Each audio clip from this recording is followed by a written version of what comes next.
Hello बच्चों, कैसे हैं आप सभी लोग।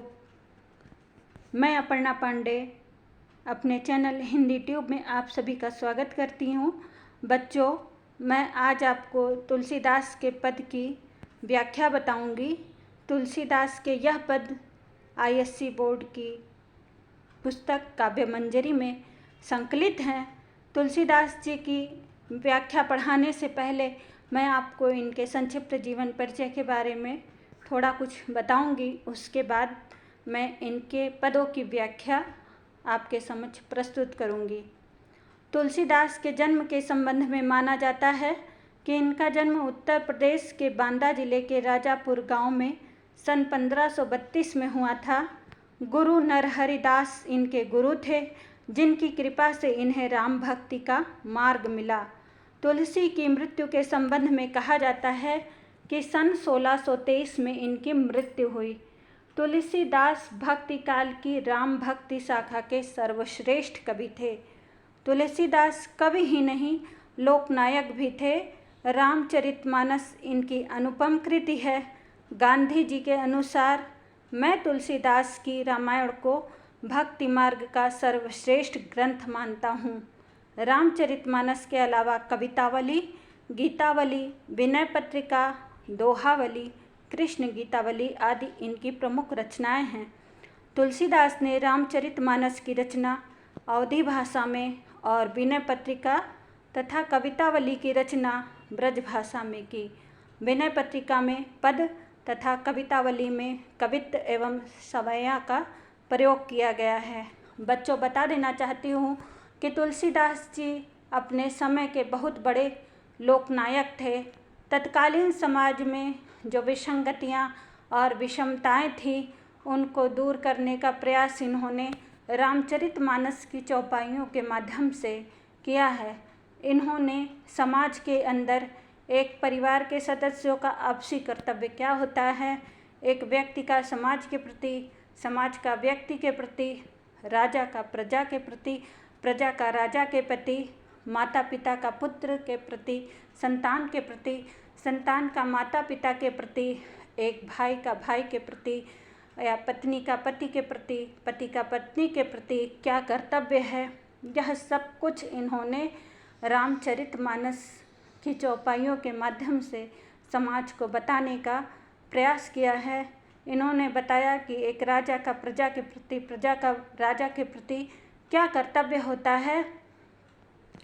सारे कर्तव्यों का इन्होंने पूरा का पूरा ब्यौरा इन्होंने अपने रामचरितमानस में दिया है, जिससे इन्हें लोकनायक की संज्ञा मिली है और साथ में एक बहुत समाज सुधारक टाइप के भी इनको संज्ञा दी जाती है। आइए हम इनकी जो व्याख्या है तुलसीदास के पदों की, उसको देखते हैं। पहला पद है, दूल्हा श्री रघुनाथ बने दुलही सिय सुंदर मंदिर माही, गावती गीत सबे मिली सुंदर वेद जुआ जुरी विप्र पढ़ाही, राम को रूप निहारती जानकी कन कन के नग की परछाही, याते सबे शुद्धि भूल गई कर टेक रही पल टारत नाही। सबसे पहले आपको कठिन शब्दों के अर्थ बता देती हूँ और उसके पश्चात मैं आपको इसकी व्याख्या अर्थ पढ़ाऊंगी। दूल्हा का अर्थ होता है दूल्हा। रघुनाथ यानी कि श्याम सुंदर, रघुनाथ यानी कि राम जी, शीय यानी कि सीता माता, मंदिर को कहते हैं महल,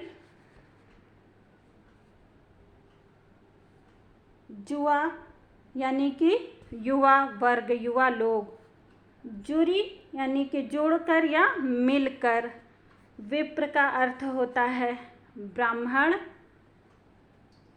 निहारती, निहारती का अर्थ होता है निहारना या प्रेम से देखना, कनकन होता है हाथ में पहनने वाला एक आभूषण जिन्हें हम कंगन बोलते हैं, याते यानी कि इसमें, सुधि यानी स्मरण, टेकी रही यानी कि टेक कर यानी कि रोक कर, किसको रोक कर? कर, हाथ। कर मीन्स होता है हाथ और टेक का अर्थ होता है रोक कर। पल यानी कि पलक। टारत मतलब हिलाना, टारत नहीं यानी कि हिलाती नहीं है। तो यहाँ पर उस समय का वर्णन है जब श्री रामचंद्र जी दूल्हा बने हुए हैं और जानकी जी दुल्हन बनी हुई हैं।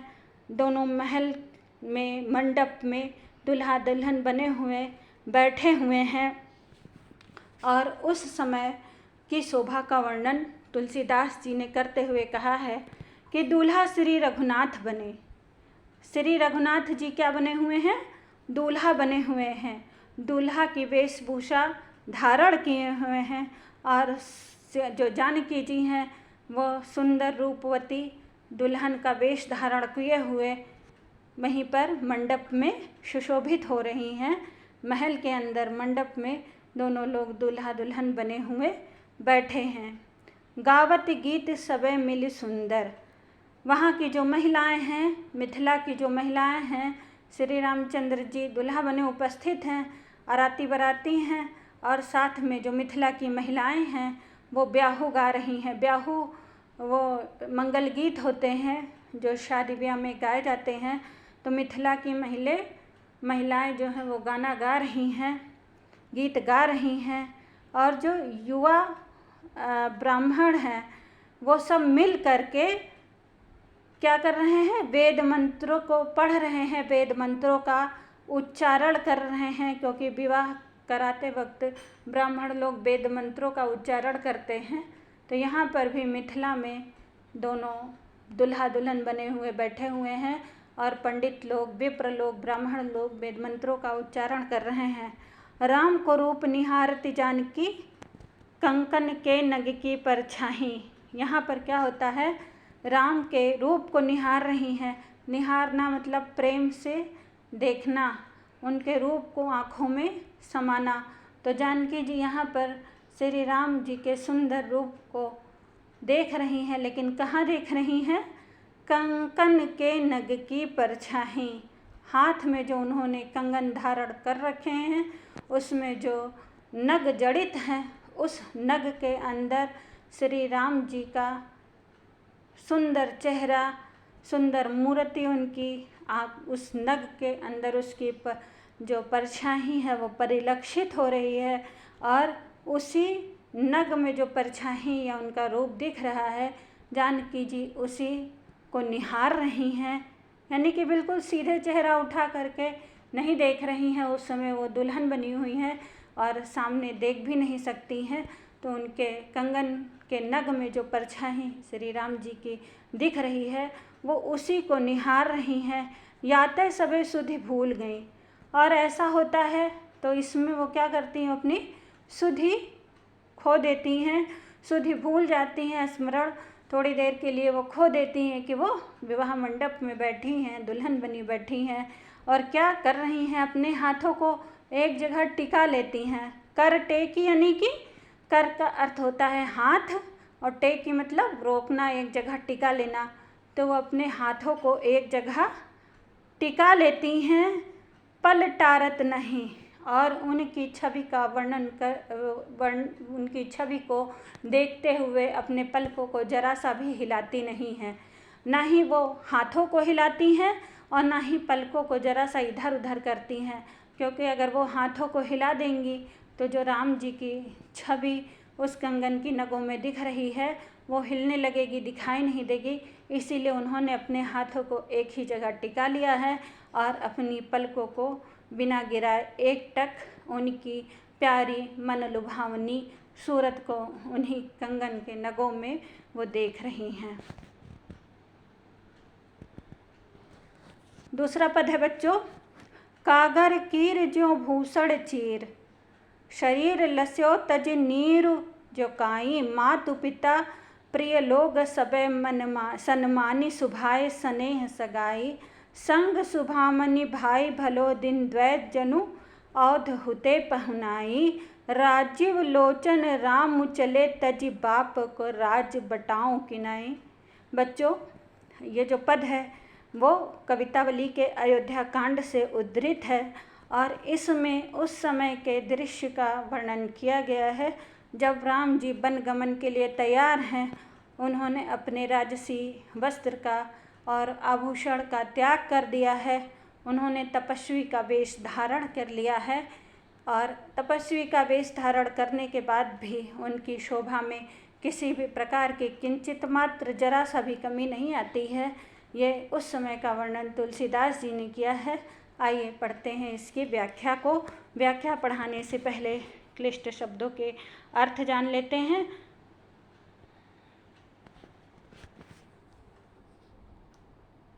कागर, कागर का अर्थ होता है बच्चों पंछियों के झरे पंख।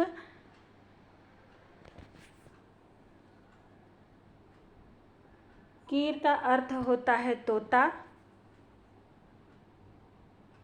भूषण यानी कि गहने।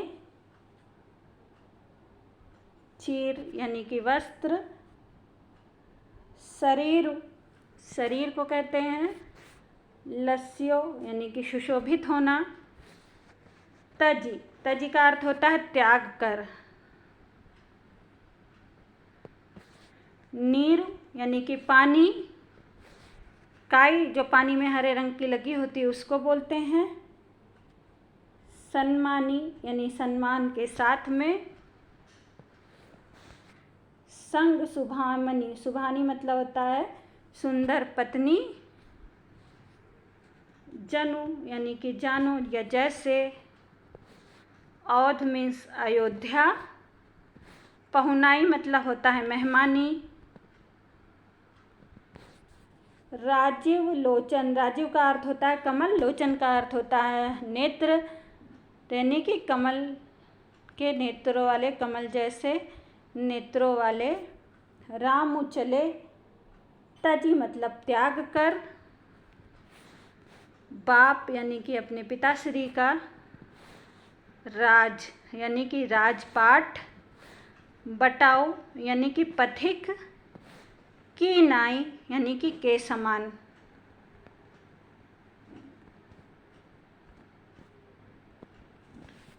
कागर कीर जो भूषण चीर। कीर का अर्थ होता है तोता। तो बच्चों जैसे तोता होता है ना, तोता, तो तोता के पंख जब झड़ जाते हैं या तोता अपने पंखों को जब त्याग कर देता है तभी उसकी शोभा ज्यों की त्यों रहती है, वह उतना ही सुंदर लगता है। तो उसी तरीके से कागर के कीर की तरह यानी कि तोते के झरे हुए पंखों की भांति श्री राम जी ने क्या किया, अपने वस्त्रों का, राजसी वस्त्रों का और आभूषणों का त्याग कर दिया। भूषण यानी कि गहनों का, चीर मीन्स वस्त्रों का शरीर से त्याग कर दिया। ठीक है, तब भी उनकी जो शोभा है उस शोभा में कोई कमी नहीं आई। राजसी वस्त्रों का और आभूषणों का त्याग करने के बाद भी उनकी शोभा में कमी नहीं आई। जिस प्रकार से एक तोता अपने पंखों को उतार देता है, त्याग कर देता है, फिर भी उसकी शोभा बढ़ती ही रहती है, कम नहीं होती है। ठीक उसी प्रकार से राम जी ने अपने राजसी वस्त्रों का, आभूषणों का त्याग कर दिया है, फिर भी उनकी जो शोभा है उसमें कमी नहीं आई है। उनकी शोभा अभी भी अद्वितीय लग रही है। और कैसी शोभा लग रही है, जैसे कि तज नीर जो काई, जैसे नीर से, पानी से काई को अलग कर दिया जाए तो पानी क्या होता है, बिल्कुल स्वच्छ, दमकता हुआ, चमकता हुआ, बिल्कुल स्वच्छ जल नज़र आता है आँखों को। ठीक उसी प्रकार से जो श्री राम जी की काया है वो भी उसी प्रकार से सुंदर प्रतीत हो रही है। मातु पिता प्रिय लोग सबे सन्मानी सुभाए स्नेह सगाई। जो उनके माता पिता हैं और अयोध्या के सभी प्रिय लोग हैं, सभी उनका सम्मान करते हैं, उनको सम्मान के साथ में उनकी विदाई करते हैं। सारे अयोध्यावासी उनके वनगमन के समय वहाँ पर उनको घेरे हुए हैं और सभी उनका यथोचित सम्मान करते हैं और उनकी स्नेहपूर्वक वहाँ से उनको विदा करने के लिए वहाँ पे खड़े हैं। उनके विदाई की तैयारियाँ हो रही हैं। संग सुभामिनी भाई भलो, उनके संग में उनकी सुंदर पत्नी माता सीता और उनके प्राणों से प्यारे भाई लक्ष्मण जी हैं। और वे अयोध्या से ऐसे जा रहे हैं जैसे लगता है कि जनु यानी कि जैसे वे दिन द्वय यानी कि 2 दिन के लिए, मात्र 2 दिन के लिए औध मीन्स अयोध्या में पहुनाई यानी कि मेहमानी करने आए थे। जैसे कि कोई व्यक्ति मेहमानी करने जाता है, मेहमान बन के जाता है तो उसका बहुत स्वागत होता है, ठीक उसी प्रकार से राम जी वनगमन के लिए तैयार हैं। समस्त अयोध्यावासी उन्हें स्नेहपूर्वक विदाई दे रहे हैं और वहाँ पर सब लोग ऐसे खड़े हैं, उनको विदा कर रहे हैं जैसे राम जी माता सीता सहित और अपने भाई लक्ष्मण के संग 2 दिन के लिए अयोध्या में पहुनाई यानी कि मेहमानी करने आए हों। राजीव लोचन राम चले तजी बाप को राज बटाऊं किनाए। राजीव लोचन यानी कमल के समान सुंदर नेत्रों वाले राम जी तजी मीन्स त्याग करके चले, यानी कि उन्होंने अपना जेवर आभूषण गहना सर्वस्व राजपाट वो त्याग करके अपने बाप का, अपने पिता श्री दशरथ का राजपाट उन्होंने त्याग कर दिया है और बटाऊ की नाई और एक पथिक की नाई, पथिक के समान वो खाली हाथ अयोध्या से जाने के लिए तैयार खड़े हैं। तीसरा पद है बच्चों, जाऊं कहाँ तज चरण तुम्हारे, काको नाम पतित पावन, जग के ही अति दीन प्यारे, कौन देव बराई बिरद हित, हठि हठि अधम उधारे, खग मृग व्याध पधान बिटप जड़, जवन कवन सुर तारे, देव धनुज मुनि नाग मनुज सब माया विवश विचारे, तिनके हाथ दास तुलसी प्रभु, कहाँ अपुन पौ हारे, कहाँ अपुन पौ हारे। आइए जान लेते हैं कुछ कठिन शब्दों के अर्थ। जाऊं कहाँ यानी कि कहाँ चला जाऊं। तज मीन्स त्याग कर, चरण यानी कि पैरों को, काको यानी कि किसका, पतित यानी कि गिरा हुआ नीच, पावन यानी कि पवित्र, दीन मतलब होता है दुखी, दरिद्र, गरीब आदि, प्यारे अर्थात प्यारा, देव बराई, बराई मतलब बड़ाई के लिए, विरद यानी यश या प्रशंसा, हित यानी कि लाभ के हेतु, लाभ के लिए, हठि मतलब जिद पूर्वक, अधम यानी कि पापियों को, उधारे मतलब उधार करता है, खग यानी कि पक्षी, यहाँ पर जटायु पक्षी से तात्पर्य है जिनका अंतिम संस्कार राम जी ने स्वयं अपने हाथों से किया था। मृग, मृग का मतलब आप लोग जानते हैं हिरन, यहाँ पे मारीची से तात्पर्य है वो मारीची जो कि रावण का मामा था और रावण ने उसे छद्म वेश में बुलाया था ताकि वो श्री राम जी को मार सके। व्याध यानी कि शिकारी, यहाँ वाल्मीकि जी से तात्पर्य है जिन्होंने उल्टा मरा मरा कहते हुए राम राम कहना सीख लिया था, उनका उद्धार हो गया था। विटप, विटप मतलब होता है वृक्ष। जवन यानी कि यवन, काल यवन। सुर तारे, सुर मीन्स देवताओं को तारने वाले। देव, धनुज, धनुज का अर्थ होता है राक्षस। नाग का अर्थ होता है सर्प। मनुज यानी कि मनुष्यों को। माया विवश यानी कि सब माया के अधीन हैं। बिचारे का तात्पर्य बेचारे। अपुनपो का अर्थ होता है, मतलब यहाँ पर अपने आप को कह रहे हैं तुलसीदास जी, हारे यानी कि हारना।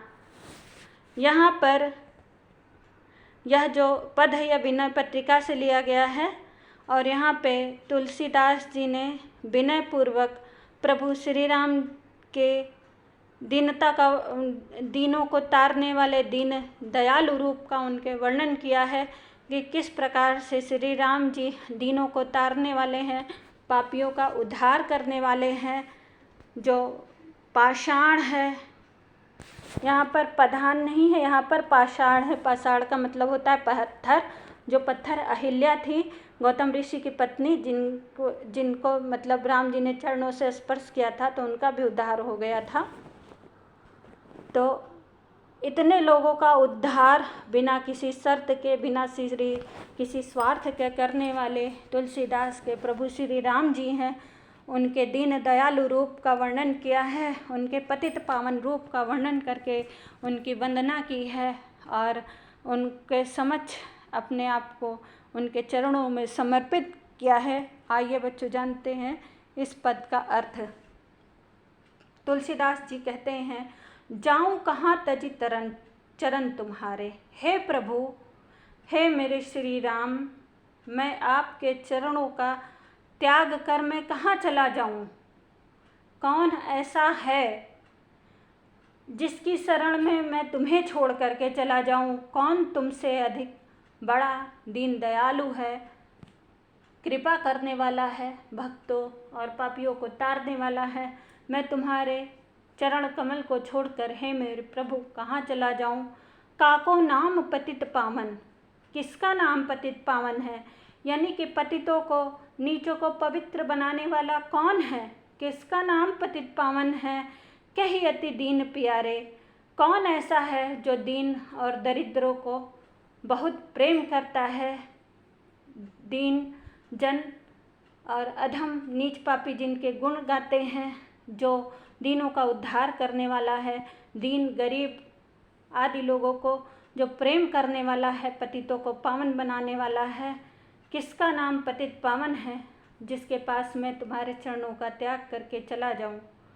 कौने देव बराई बिरध हित हठी हठी अधम उधारे, कौन सा ऐसा देवता है, कौन सा ऐसा देव है जो कि अपने विरध मीन्स यश के हित की रक्षा के लिए अपने जो यश है, देवताओं का यश होता है ना, प्रत्येक देवता किसी न किसी काम के लिए प्रसिद्ध होता है।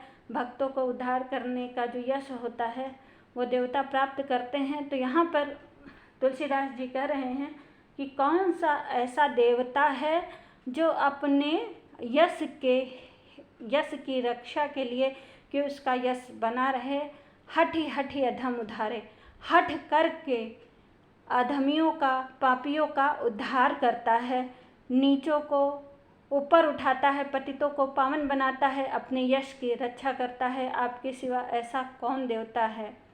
खग मृग व्याध पाषाण बिटप जड़, खग यानी कि पक्षियों का उद्धार करने वाला। श्री रामचंद्र जी ने जटायु का उद्धार किया था, मृग रूप में उन्होंने मारीची का उद्धार किया था, व्याध यानी कि वाल्मीकि का उद्धार किया था। पाषाण अहिल्या थी, गौतम ऋषि की पत्नी थी, जिनको छू करके उन्हें स्त्री बना दिया था। विटप मतलब होता है वृक्ष। यमलार्जुन 2 वृक्ष थे जो कि मथुरा में थे, गोकुल में थे, तो उनको भी उन्होंने ओखल बांध करके और रस्सियों के बीच से उन्हें खींचते हुए उन्हें जड़ से उखाड़ करके उनका उद्धार किया था। और जवन मीन्स होता है काल यवन राक्षस था। तो इतने लोगों का उद्धार, और सुर मीन्स देवताओं को तारने वाला। तो खग मृग व्याध पाषाण विटप यमन और देवताओं को कौन तारने वाला है प्रभु आपके सिवा। देव दनुज मुनि नाग मनुज सब, इस पृथ्वी पर जितने भी आकाश में देवता हैं और राक्षस विचरने वाले हैं, तपस्या करने वाले मुनि हैं, नाग जाति है, मनुष्य हैं, सब माया के विवश हैं, यानी कि सब माया के अधीन हैं। माया ने सबको बांध रखा है, बेचारे सभी माया के बस इधर उधर नाचते फिर रहे हैं। कौन ऐसा है जो उद्धार करने वाला है एक आपके सिवा? तो तुलसीदास जी कहते हैं, तिनके हाथ दास तुलसी प्रभु, कहाँ अपुन पोहारे। जो माया के अधीन है, जो माया के विवश में माया के अधीन हैं, बेचारे हैं, सब विवश हैं, उनके हाथ में तुलसीदास प्रभु, उनके हाथ में तिनके हाथ दास तुलसी प्रभु, कहाँ अपुन पोहारे। मैं उन लोगों के हाथ कहाँ अपने आप को हार दूँ? मैं उनकी चरण में शरण में कहाँ चला जाऊँ?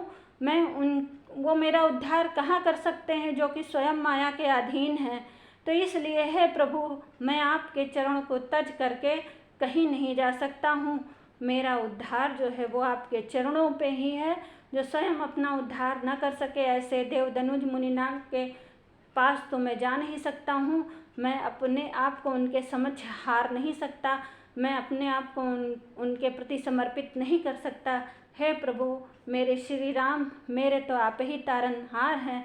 आपके चरणों को छोड़ करके मैं अन्यत्र कहीं नहीं जा सकता। आशा है बच्चों आप सभी लोगों को तुलसीदास जी के ये पद अच्छी तरीके से समझ में आ गए होंगे।